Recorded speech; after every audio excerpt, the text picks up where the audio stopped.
Bismillahirrahmanirrahim. Bismillahi wa bihamdihi. Assalamualaikum warahmatullahi ta'ala wabarakatuh. Alhamdulillah wassalatu wassalamu ala sayyidina Rasulillah wa ala alihi wa sahbihi ajma'in, amma ba'd. Kembali berjumpa dengan saya Sultan Mujahidin. Kali ini insyaallah kita akan kembali melanjutkan kajian kita tentang akhlak ulama salaf atau salafus soleh. Kali ini kita telah sampai pada akhlak yang ketujuh. Qala radhiyallahu ta'ala anhu wa nafa'ana Allah bi'ulumihi wa ulumi syuyukhihi wa syuyukhina wa jami'i awliya'illahi salihin fid dharain. Allahumma amin. Wa min akhlaqihim radhiyallahu ta'ala anhum kathratu sabri ala jawril hukami wa syuhudihim anna dhalika duna ma yastahiqqunahu bidhunubihim. Artinya, dan satu di antara akhlak salafun as-salih, ulama-ulama salaf, ialah banyak bersabar atas ketidakadilan para penguasa dan anggapan mereka bahwa sesungguhnya kezaliman yang ditimpakan oleh Allah Subhanahu wa taala kepada mereka belum sebanding dengan dosa yang mereka lakukan, atau mereka berhak mendapatkan hukuman tersebut karena dosa yang mereka lakukan. Ini merupakan satu di antara akhlak yang sangat mulia di kalangan salafun as-salih. Jadi mereka banyak bersabar dalam menghadapi ketidakadilan para penguasa. Dan mereka juga beranggap bahwa ketidakadilan para penguasa kepada mereka itu merupakan hukuman dari Allah Subhanahu wa taala karena dosa mereka sendiri. Jadi mereka tidak menyalahkan para penguasa, tetapi menyalahkan diri mereka sendiri.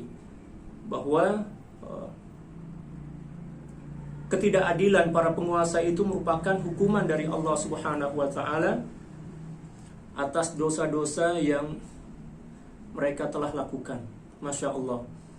Ini merupakan sifat yang sangat mulia. Tidak mudah menyalahkan orang lain. Dan inilah akhlak yang kita perlukan sekarang, yang kita butuhkan sekarang. Sekarang saya melihat secara pribadi, baik di Indonesia demikian juga di negara yang lain, masyarakat terlalu sibuk menyalah-nyalahkan atau mempersalahkan para penguasa tanpa mengoreksi diri sendiri, tanpa memperbaiki diri sendiri. Pada suatu saat dulu ada seorang ulama yang bernama Muhammad, Yusuf bin Muhammad. Tiba-tiba saja dia mendapatkan surat dari adiknya yang juga seorang ulama yang mengadukan tentang kezaliman penguasa yang ada di kampung halamannya.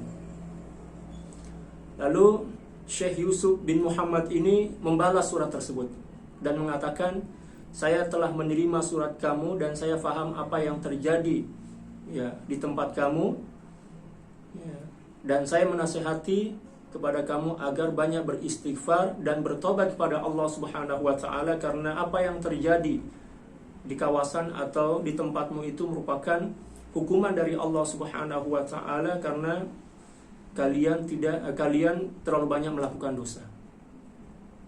Luar biasa, jawaban yang sangat beradab. Jadi apa yang terjadi pada pemerintahan kita itu merupakan gambaran apa yang terjadi di tengah-tengah masyarakat. Suatu saat dulu Abdullah bin Marwan berkata kepada seluruh rakyatnya, wahai para rakyatku, kata beliau, kalian terlalu menuntut kami untuk melakukan apa yang pernah dilakukan oleh Sayyidina Abu Bakar dan Sayyidina Umar. Akan tetapi kalian kalian tidak mau menjadi seperti rakyat yang dipimpin oleh mereka pada saat itu. Masya Allah, apa yang beliau sampaikan ini merupakan kalimat yang sangat syarat dengan hikmah, bahwa pemerintah atau penguasa itu merupakan gambaran dari kepribadian masyarakat yang ada pada saat itu. Oleh karena itu, kita tidak boleh terlalu menyalahkan pemerintah. Tidak boleh terlalu terlalu banyak menuntut kepada para penguasa. Ya, karena apabila kita terlalu menyalah-nyalahkan pemerintah, apatah lagi terlalu banyak menuntut tanpa melakukan perbaikan pada diri kita masing-masing, tanpa introspeksi diri, tanpa muhasabah, tanpa banyak bertobat kepada Allah Subhanahu wa taala, maka itu akan semakin memperkeruh suasana. Alangkah lebih baiknya kita banyak-banyak beristighfar dan bertobat kepada Allah Subhanahu wa taala, agar Allah Subhanahu wa taala memudahkan seluruh urusan para penguasa kita, dan Allah Subhanahu wa taala memberikan hidayah dan taufik serta inayahnya kepada para penguasa untuk menunaikan tugas-tugas mereka seperti yang kita harapkan. Seperti itu. Jadi tidak perlu kita terlalu banyak menuntut. Apatah lagi dengan cara-cara yang tidak sesuai dengan syariat, menghina, memaki, demikian juga mengorek-ngorek masalah-masalah pribadi dari para penguasa. Itu bukan akhlak kaum muslimin, itu akhlak orang kafir. Kita diajarkan oleh Islam untuk membantu mereka, untuk taat kepada mereka, tentunya dengan batasan-batasan syariat. Kita membantu mereka.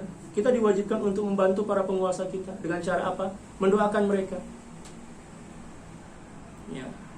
memberikan dukungan, tunduk dan patuh kepada kebijakan-kebijakan mereka. Jangan malah kita caci, kita maki, kita jatuhkan, kita hina, seolah-olah hanya mereka lah yang menjadi sebab apa yang terjadi, dan kita ini adalah orang-orang yang suci, orang yang tidak bersalah. Na'udzubillah tsumma na'udzubillahi min dzalik. Para sahabat sekalian, tugas kita adalah saling tolong-menolong antara sesama. Islam mengajarkan kepada kita untuk tunduk dan patuh kepada para penguasa, selagi tidak memerintahkan kita untuk melakukan kemaksiatan tentunya, tidak memerintahkan kita untuk melakukan pelanggaran syariat. Dan alhamdulillah di negara kita, di Indonesia, alhamdulillah pemerintah kita belum pernah melarang kita untuk sholat misalnya, belum pernah melarang kita untuk berhaji, belum pernah memerintahkan kita untuk bermaksiat, ya. Alhamdulillah. Itu berarti bahwa penguasa atau pemerintah di negara kita itu baik-baik saja. Ya. Adapun berita-berita yang bersebaran misalnya, yang tersebar di media sosial, kita tidak boleh dengan serta-merta mempercayai, karena kita tahu di masing-masing negara itu banyak persaingan, ada persaingan politik. Ya, kita terima aja apa yang telah menjadi ketetapan Allah Subhanahu wa taala saat ini. Siapa yang menjadi penguasa, siapa yang menjadi pemerintah, siapa yang menjadi presiden, kita terima karena itu memang merupakan ketetapan Allah Subhanahu wa taala. Lupakan masa lalu. Ya. Kita berikan dukungan kepada beliau. Kita doakan. Demikian juga kita perbaiki diri kita agar Allah Subhanahu wa taala menurunkan rahmat, agar Allah Subhanahu wa taala memudahkan seluruh urusan negara kita. Seperti itu cara yang diajarkan oleh baginda Rasulullah sallallahu alaihi wasallam, bukan dengan cara mencaci, memaki di media sosial. Demikian juga memfitnah. Na'udzubillah, itu bukan ajaran Islam. Itu bukan ajaran Islam. Jangan mudah kita terpengaruh oleh berita-berita yang disebarkan oleh orang-orang yang mempunyai kepentingan di media sosial, lalu kita percaya dan kita pun ikut menjadi pemain, penyebar berita bohong, penyebar fitnah dan sebagainya. Na'udzubillah. Itu bukan akhlak Islam. Dalam Islam, Allah Subhanahu wa taala memerintahkan kita untuk berbaik sangka kepada semua orang, tentunya dengan tetap berwaspada. Demikian juga kita diajarkan untuk tabayun, klarifikasi. Apabila kita mendengarkan suatu berita, kita tidak diperbolehkan untuk serta-merta mempercayai begitu saja. Allah Subhanahu wa taala berfirman dalam Al-Qur'an, "In ja'akum fasiqun binaba'in fatabayyanu." Ya ayyuhalladzina amanu in ja'akum fasiqun binaba'in fatabayyanu. Hai orang-orang yang beriman, apabila ada berita yang sampai kepadamu, jangan langsung dipercaya, tabayun dulu, klarifikasi dulu, cari kebenarannya dulu. Kalau benar, maka kita terima. Kalau tidak benar, ya, abaikan saja, seperti itu. Para sahabat sekalian, Allah Subhanahu wa ta'ala mengajarkan kepada kita untuk beradab dalam setiap kehidupan kita. Adab kepada Allah, ada aturan-aturannya. Adab kepada baginda Rasulullah, demikian juga. Adab kepada Al-Quran, adab kepada orang tua kita, adab kepada tetangga dan jiran kita. Islam adalah agama yang mengedepankan akhlak dan adab. Adapun adab dan akhlak kita kepada kepada pemerintah atau para penguasa, baik dia itu adalah presiden, perdana menteri, raja, sultan, demikian juga yang lainnya, Islam mengajarkan kepada kita tentang beberapa adab. Adab yang pertama yang diajarkan oleh Islam kepada kita adalah tunduk dan patuh, ya, kepada mereka selagi mereka tidak mengajak dan memerintahkan kita untuk melakukan maksiat kepada Allah Subhanahu wa taala.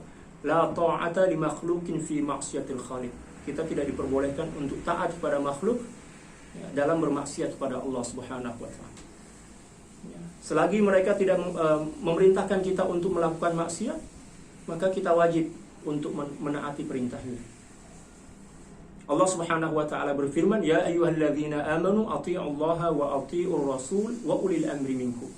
Wahai orang-orang yang beriman, tunduk dan patuhlah kepada Allah Subhanahu wa taala, demikian juga kepada Rasulullah sallallahu alaihi wasallam, dan juga kepada, ya, para penguasa, ulul amri. Ini merupakan kewajiban bagi setiap muslim. Yang kedua, kita diajarkan untuk senantiasa membantu mereka, ya, dengan cara mendoakan. Kita doakan moga-moga para penguasa kita senantiasa mendapatkan hidayah dan taufik dari Allah, dipanjangkan umurnya dalam kebaikan, dimudahkan urusannya, dilancarkan seluruh urusannya. Kan seperti itu lebih bagus, karena manfaatnya akan kembali juga kepada kita, kan seperti itu. Jangan kita doakan mudah-mudahan cepat mati misalnya, mudah-mudahan sakit-sakitan, mudah-mudahan stroke dan sebagainya. Na'udzubillah. Itu bukan akhlak Islam, itu bukan ajaran Islam. Kita doakan yang baik-baik, karena mereka adalah ujian bagi diri kita, dan kita pun juga ujian bagi mereka. Allahu Akbar. Mereka sedang melaksanakan tugas mereka, dan tugas mereka itu adalah ibadah. Alangkah lebih baiknya kita saling menyokong, saling mendukung. Kita doakanlah para penguasa kita, mudah-mudahan mereka senantiasa dalam keadaan sehat walafiat, senantiasa mendapatkan hidayah dan taufik dari Allah Subhanahu wa taala, panjang umur dalam ketaatan. Kan lebih baik. Manfaatnya akan kembali juga kepada kita, seperti itu. Jangan kita doakan yang jelek-jelek lah, karena itu adalah dosa besar. Yang kedua, menolong mereka dengan banyak bertaubat dan beristighfar, serta mengubah diri kita untuk semakin baik. Nah, itu salah satu cara kita menolong mereka. Karena yang dilihat oleh Allah Subhanahu wa taala ketika ingin memilihkan kita seorang pemimpin, Allah Subhanahu wa taala melihat kualitas kita. Kalau kualitas kita baik, maka Allah Subhanahu wa taala akan berikan pemimpin yang baik sebagai cerminan dari kepribadian kita sebagai rakyat, seperti itu. Tapi kalau kita pembangkang, kita senantiasa bermaksiat kepada Allah, senantiasa tenggelam dalam noda dan dosa, Allah Subhanahu wa taala akan berikan cerminan seorang pemimpin yang sama dengan kualitas masyarakatnya, sebagai hukuman dari Allah Subhanahu wa taala, dan juga sebagai teguran tentunya, seperti itu. Seterusnya adalah menasihati mereka dengan cara-cara yang terhormat, dengan cara-cara yang baik dan cara-cara yang beradab. Ya, melalui wakil rakyat kita lah, seperti itu. Karena kita tidak bisa langsung ketemu dengan mereka, kan, melalui wakil-wakil kita.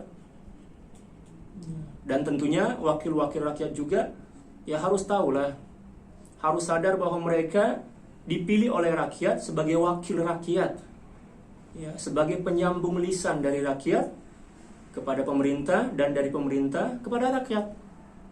Tugas mereka, tugas wakil rakyat ini sangat besar, pertanggungjawabannya di hadapan Allah Subhanahu wa taala juga sangat besar. Oleh karena itu harus hati-hati. Ya. Mereka digaji oleh negara. Ya, mereka dipilih oleh rakyat untuk kemaslahatan bersama. Ya. Selanjutnya, satu di antara adab kepada para penguasa adalah menjaga nama baik mereka. Pemimpin kita itu adalah simbol negara. Kalau misalnya mereka mempunyai masa lalu yang buruk misalnya kan, kita pun mempunyai masa lalu yang buruk, dan mungkin dia telah bertaubat kepada Allah Subhanahu wa taala. Dan Allah Subhanahu wa taala telah mengampuni mereka. Tidak perlu kita, dan bahkan diharamkan kita mengorek-ngorek masa lalu orang lain. Dan kita harus sadar bahwa tidak ada seorang pun yang sempurna di dunia ini. Kita doakanlah yang baik-baik. Kita berbaik sangka kepada mereka. Perbaiki hubungan kita dengan mereka, agar perjalanan roda pemerintahan itu berjalan dengan baik. Ya, agar masyarakat kita ya sejahtera, ya kan? Aman, damai, seperti itu. Tapi kalau kita hanya fokus kepada keburukan orang lain, demikian juga sibuk untuk menilai dan ya tidak menjaga nama baik pemimpin kita, berarti kita sendirilah yang menghancurkan menghancurkan negara kita. Kita sendirilah yang menghancurkan agama kita. Pemimpin itu adalah ya simbol kehormatan negara kita. Wajib kita jaga, wajib kita hormati, wajib kita bela. Tentunya sesuai dengan aturan-aturan syariat. Seperti itu. Selanjutnya, kita juga diajarkan untuk banyak-banyak muhasabah, berpikir dan menyadari bahwa beban mereka itu sangat berat. Memikirkan rakyat Indonesia yang jumlahnya lebih dari 270 juta manusia ya. Coba kita bayangkan. Ada seorang ayah yang mempunyai anak 270 juta orang. Gimana pusingnya itu, luar biasa kan? Kita yang punya anak 2-3 orang saja luar biasa. Untuk memikirkan mereka, untuk mengayomi mereka, itu bukan sesuatu yang ringan. Apatah lagi, Allahu Akbar, lebih dari 270 juta manusia